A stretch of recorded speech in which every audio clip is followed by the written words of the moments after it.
Hello students, इस video में हम करेंगे शिक्षा निदेशालय द्वारा प्रोवाइड की गई worksheet number 56।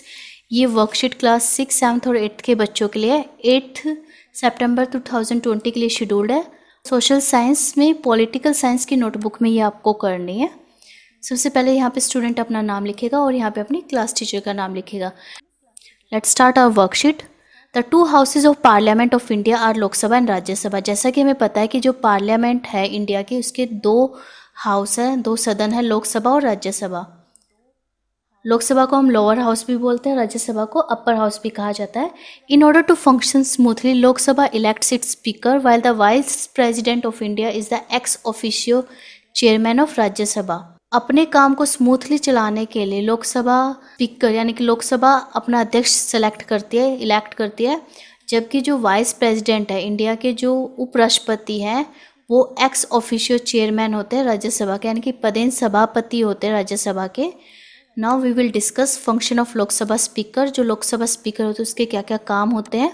Speaker of Lok Sabha presides the sessions of the house and conducts the business of house. Lok Sabha का जो अध्यक्ष होता है वो सदन के सत्रों को देखता है और उसके कार्य को संभालता है, उसके कार्य को कंडक्ट सुचारू रूप से चलाता है।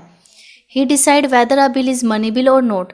वो वही डिसाइड करता है कि जो भी बिल सदन में लाया जाएगा, लोकसभा में लाया जाएगा, वो मनी बिल है या नहीं। He maintains the discipline and decorum in the house and can punish a member for unruly behaviour. वो सदन में डिसिप्लिन यानी कि अनुशासन और मर्यादा को बनाए रखता है। अगर कोई नियम के अनुसार बिहेव नहीं करता उसको दंडित भी कर सकता है। He also permits the moving of various kinds of motions and resolutions such as a motion of non-confidence, motion of adjournment, motion of censure and calling attention notice। वही परमिशन देता है, अलग अलग तरह के जो प्रस्ताव होते हैं उनको मंजूरी देता है, जैसे अविश्वास प्रस्ताव, सेंसर प्रस्ताव। तो इस प्रकार के जो प्रस्ताव हैं उनको परमिशन कौन देता है? लोकसभा स्पीकर, और अटेंशन नोटिस भी जारी कर सकता है। The speaker decides the agenda to be taken up for discussion during meeting. Speaker यह डिसाइड करता है कि मीटिंग के टाइम पे, जब लोकसभा सदन में मीटिंग होगी, उसमें किस एजेंडा को डिस्कस किया जाएगा। Now here is the list of speakers of Lok Sabha after independence. Independence के बाद के सभी स्पीकर्स का यहाँ पे नाम दिया गया है लोकसभा के। पहले हैं श्री गणेश वासुदेव मावलंकर। आज प्रेजेंट डे में कौन है? ओम बिरला जी। और सबसे पहली लेडी कौन थी लोकसभा स्पीकर? श्रीमती मीरा कुमार। तो ये तीन जो मेन इंपॉर्टेंट है जो आपको याद रखने हैं। अब हमारे क्वेश्चंस देखते हैं वर्कशीट के। पहला क्वेश्चन है, right the name of present Rajya Sabha chairman. Rajya Sabha का चेयरमैन पूछा है तो हमें बताना है अपने देश के प्रेजेंट डिप्टी प्रेसिडेंट, यानी कि हमें बताना है उपराष्ट्रपति का नाम। सर होगा श्री वेंकैया नायडू जी। नेक्स्ट क्वेश्चन है, right the name of first Lok Sabha speaker. First Lok Sabha speaker का नाम पूछा है तो वो है श्री गणेश वासुदेव मावलंकर।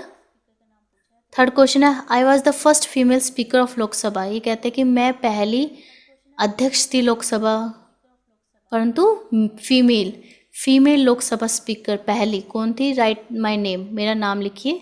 श्रीमती मीरा कुमार पहली फीमेल स्पीकर थी लोकसभा की। Now here is the fourth question, if you were the speaker of Lok Sabha. अगर तुम लोकसभा के अध्यक्ष बनोगे तो what functions you would have to perform. तो आपको कौन कौन से काम करने पड़ेंगे? एक्सप्लेन कीजिए, उनको एक्सप्लेन करना, वर्णन करना है। Let's see the answer. Answer of question number 4 is, if I were the speaker of Lok Sabha. अगर मैं लोकसभा की स्पीकर होती, I would preside the session of the house and conduct the business of house. मैं सदन के सत्रों को देखती और उनके कार्य को सुचारू रूप से चलाने की कोशिश करती। आई will decide whether a bill is money bill और नॉट। मैं डिसाइड करती कि कौन सा बिल मनी है और नहीं, मनी बिल है या नहीं। I will maintain the discipline and decorum in the house and will punish a member for unruly behaviour. मैं अनुशासन और मर्यादाओं को बनाए रखती सदन में, और जो भी अनरूली बिहेवियर करता उसको पनिश भी करती। I will also permit the various kinds of motions and resolutions. मैं विभिन्न प्रकार के प्रस्तावों को, रिजोल्यूशंस को, मोशंस को परमिशन देती, अटेंशन नोटिस दे सकती। I will decide the agenda to be taken up for discussion during meeting. और मैं ये एजेंडा तय करती, डिसाइड करती कि मीटिंग के टाइम पे हम किस चीज़ को डिस्कस करेंगे। So the worksheet has been finished. Worksheet ख़त्म हो गई है।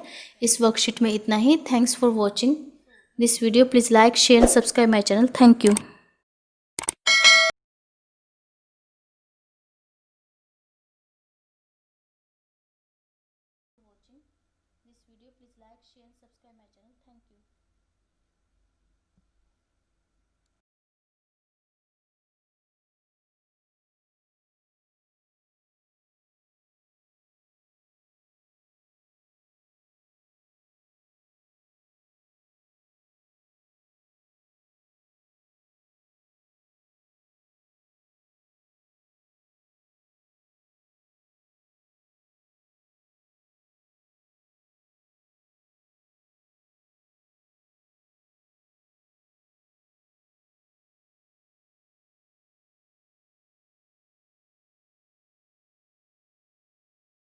तक की ये पलंग सारी चीज़ें माप ली मैंने।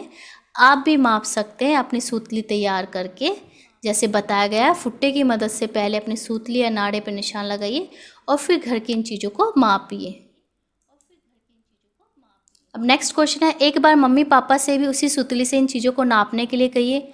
अब जिन चीज़ों को आपने नापा है उन्हीं चीज़ों को अपने मम्मी पापा से कहिए कि वो भी उसी सूतली का प्रयोग करके, नाप वाली सूतली का प्रयोग करके उन चीज़ों को नापे। क्या इस बार आपका और आपके मम्मी पापा का लिया हुआ नाप एक बराबर आया? तो इस क्वेश्चन का आंसर आएगा बेटा हाँ, इस बार मम्मी पापा और मेरे द्वारा लिया गया नाप एक बराबर आया।